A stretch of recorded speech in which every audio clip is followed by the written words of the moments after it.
Fala pessoal, Carol na área, trazendo mais um vídeo aqui no canal. No vídeo de hoje eu vou contar pra vocês um caso que envolve uma garotinha que tinha apenas 6 anos. É um caso que aconteceu em 2000, mas até hoje é lembrado, porque realmente marcou muito a cidade onde isso aconteceu. Se você se interessa por esse tipo de conteúdo, casos criminais resolvidos, casos criminais que ainda são um mistério, convido você a se inscrever aqui no canal.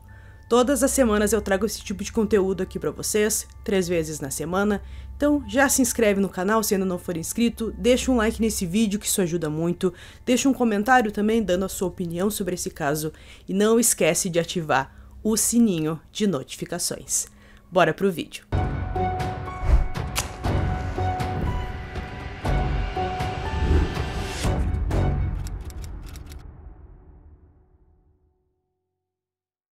Kyla Renee Rowland nasceu em 12 de maio de 1993, em Montgomery Township, no Michigan.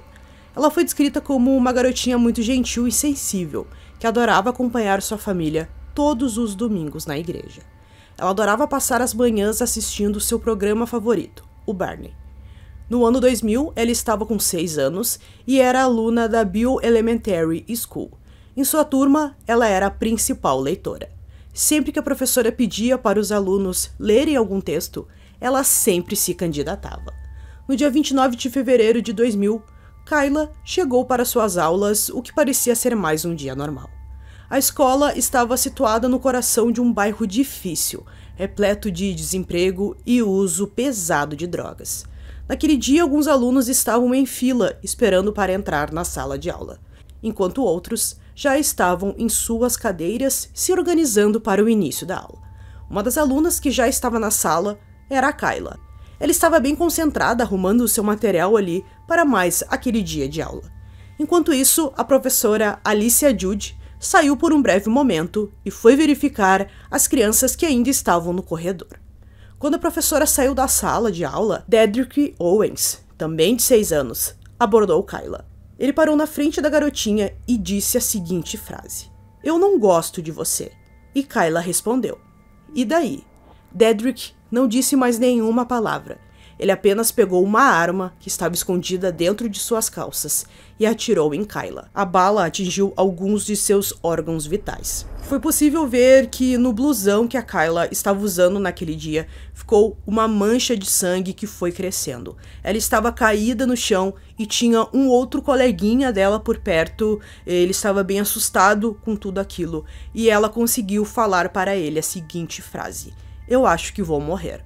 Tudo aconteceu muito rápido, e quando a professora voltou para a sala de aula para ver o que tinha acontecido, ela se desesperou com a pequena Kyla caída no chão sangrando. Rapidamente, ela ligou para a emergência. Enquanto isso, Dedrick largou a arma em cima da mesa e fugiu para o corredor, onde ele foi detido por funcionários da escola e levado à sala do diretor. Kyla foi tratada por paramédicos no local e levada às pressas para o hospital local, onde, infelizmente, ela foi declarada morta, às 10h29 daquela manhã. Sua mãe foi chamada até o hospital e não conseguiu entender o que tinha acontecido com sua filha. Quando ela recebeu a notícia de que a garotinha de apenas 6 anos não resistiu, seus gritos puderam ser ouvidos pelos corredores do hospital. Um pouco depois, Dedrick foi levado sob custódia policial, onde explicou o que havia feito. Notou-se que ele não demonstrou remorso nem parecia chateado. Ele simplesmente acreditava que tinha feito algo errado e que uma coisa ruim havia acontecido. Ele não compreendia que tinha tirado a vida de uma criança. Depois de contar sua história, Dedrick se sentou desenhando em um pedaço de papel que lhe foi lhe dado pelas autoridades. Ele pensava que isso era apenas como a televisão, o que significava que as pessoas não morrem realmente como nos filmes. Ele estava expressando à polícia que não entendia que era real, disse o chefe de polícia, Eric King. No dia seguinte, para ele, tudo voltaria ao normal e Kyla iria para a escola como sempre foi. Ainda no interrogatório, a criança que gostou da gravata do promotor Arthur Bush e que estava animada com a aproximação da Páscoa para poder ver o coelhinho da Páscoa. "Acabei de ver meus próprios filhos nele", disse o promotor. "Senti que era meu dever como funcionário público responsável naquela situação tentar proteger esta criança." Deveríamos tentar garantir que ele nunca mais fizesse isso. Agora a polícia investigou a história do menino para encontrar algumas respostas. Dedrick primeiro morava com a sua mãe, Tamarla, e com o irmão mais velho, que estava com 8 anos na época. Ela foi despejada de sua casa por não conseguir pagar o aluguel com o salário mensal que recebia em 2 empregos. Depois de ser despejada, ela foi morar com os seus 2 filhos na casa de Marcus Winfrey, o seu irmão. No local já morava um outro garoto chamado Jamelle James, que estava com 19 anos. Na casa nova, os 2 irmãos não tinham um quarto. Eles dormiam juntos, em um pequeno sofá na sala. Rapidamente a polícia descobriu que o local onde os meninos estavam morando era frequentado por muitos usuários de drogas. Muitos usuários de cocaína até iam àquele local, então com certeza não era um local para 2 crianças estarem. O tio e o amigo administravam essa casa de drogas, onde armas roubadas eram frequentemente trocadas por drogas. A casa localizada na Avenida Julia, 1103, era muito conhecida dos usuários de drogas da região. Ele estava basicamente vivendo no inferno, disse o xerife do condado de Genesee, Robert Pickerel. A casa estava sob investigação federal por tráfico de drogas e armas antes do crime que tirou a vida de Kayla, mas a polícia ainda estava construindo um caso e não tinham nada de concreto. A polícia descobriu que a mãe dos garotos era uma viciada em drogas, que mais tarde confessou que frequentemente expunha todos os seus filhos à maconha, mesmo com eles sendo crianças. Além de Dedrick e o do seu irmão, Tamarla teve outra filha que levou para morar com outros parentes. No momento do crime, o pai de Dedrick, que também chamado Dedrick, estava preso por violar a liberdade condicional. Ele havia sido condenado por porte de cocaína com intenção de venda. Na investigação foi descoberto que a arma usada por Dedrick na escola naquele dia havia sido roubada por Jamelle, o garoto de 19 anos que também morava na casa. Ele costumava mantê-la carregada e muitas vezes a girava na frente dos meninos, criando uma atmosfera de circunstâncias imprudentes. Nos dias antes do crime na escola, alguns vizinhos viram o Dedrick brincando com essa arma, que não estava, é claro, guardada num local seguro. Essas pessoas ficaram bem preocupadas, ligaram para a polícia, avisaram o que estava acontecendo, mas naquele momento a polícia não fez nada. Foi descoberto que ao longo de sua vida, Dedrick teve problemas de comportamento. Ele era conhecido por chutar e bater em outros colegas de classe e provocar brigas.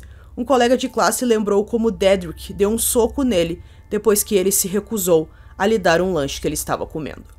Ainda mais alarmante, Dedrick já tinha sido suspenso por machucar um colega com um lápis. Algo que também foi descoberto durante a investigação foi que Dedrick já havia atacado Kayla apenas um dia antes de atirar nela dentro da sala de aula. Ele tentou beijá-la no parquinho da escola e ela o empurrou. Mais tarde, ele disse à polícia que havia levado a arma para a escola na tentativa de apenas assustar a Kayla, após aquela briga que os dois tiveram no parquinho no dia anterior. Pouco depois desse crime, o promotor do condado, Arthur Bush, disse que Dedrick sabia que a arma estava carregada quando ele tirou a arma das calças e disparou. Mas se ele conseguia entender qual seria o resultado, era uma outra questão. Ele estava tratando aquilo como se fosse um brinquedo, porque ele não tinha muitos brinquedos em casa, disse o promotor. A lei de Michigan afirma que alguém precisa ter idade suficiente para ter intenção criminosa de cometer o crime de homicídio. Numa decisão de 1893, o Supremo Tribunal dos Estados Unidos declarou que crianças com menos de 7 anos não podem ser culpadas de crime ou punidas por qualquer crime capital, pois dentro dessa idade, a criança é conclusivamente incapaz de cometer um crime. Isto é seguido em muitos estados dos Estados Unidos. Portanto, foi declarado que Dedrick Owens não tinha capacidade de ter a intenção de tirar a vida de Kayla e não foi acusado de homicídio. Em vez disso, ele foi expulso por 90 dias, de acordo com a lei anti-armas escolar de Michigan, e colocado em um orfanato. Quando Arthur visitou no orfanato, várias semanas depois, o promotor perguntou o que ele mais gostava de lá. "Eles leram para mim", respondeu a criança. Seus olhos brilharam quando ele falou que alguém leu um livro para ele, lembrou Arthur. Ficou claro que houve um padrão de negligência. Após o crime, o pai de Dedrick pediu desculpas pelo que seu filho tinha feito, mas recusou-se a assumir a responsabilidade. A única coisa pelo qual me sinto responsável é não estar presente na vida dele como deveria estar, como um pai, todos os dias. Por não manter a arma em um local seguro e conceder a Dedrick acesso à arma, Jamelle James foi acusado de homicídio culposo por deixar a arma dentro de uma caixa de sapatos em seu quarto. Ele passou 2 anos e 5 meses na prisão antes de ser libertado em liberdade condicional. Marcus Winfrey, o tio do garoto, se declarou culpado de acusações federais, porte de arma de fogo e foi condenado de 6 a 12 meses de prisão. A Marla Owens, que alegou que não tinha ideia de que armas roubadas estavam dentro da casa, foi acusada de negligência. Um serviço memorial público foi realizado para Kyla Rowland em sua homenagem, na sexta-feira, 3 de março de 2000. 6 velas foram colocadas do lado de fora da casa funerária Brown, em Flint, para cada um de seus 6 anos. Durante todo o dia, um fluxo constante de pessoas em luto visitou-a para prestar ali as suas últimas homenagens. Kyla foi a vítima mais jovem de um tiroteio em uma escola nos Estados Unidos, até o tiroteio na escola primária de Sandwook, em 2012. Dedrick se tornou o atirador escolar mais jovem dos Estados Unidos. Um dia após a morte de Kyla, ocorreu um tiroteio em Wicksburg, na Pensilvânia, na qual 3 pessoas perderam a vida e outras 2 ficaram feridas. Em resposta a esse caso, o presidente dos Estados Unidos na época, Bill Clinton, defendeu leis mais rigorosas sobre as armas e também mencionou o caso da Kyla como um exemplo. A mãe de Kyla, Veronica McQueen, tornou-se uma forte defensora de um controle mais rígido de armas. A escola Bill Elementary fechou em 2002 devido à diminuição das matrículas e às dificuldades financeiras.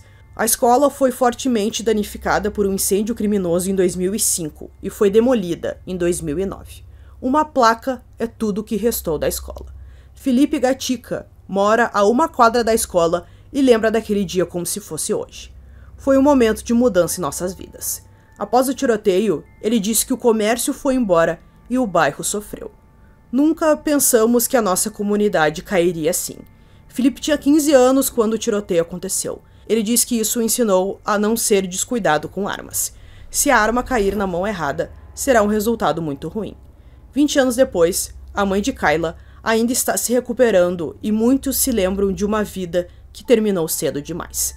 Ela era brilhante, ela era cheia de vida e amava a todos, disse a mãe de Kyla.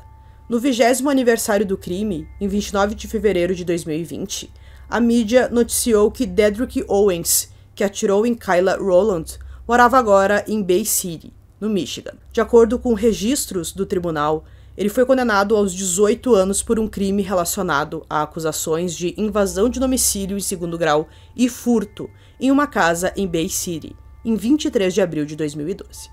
Atualmente o garoto está com 29 anos e um jornal tentou fazer uma entrevista com ele e sua família, mas foi negado.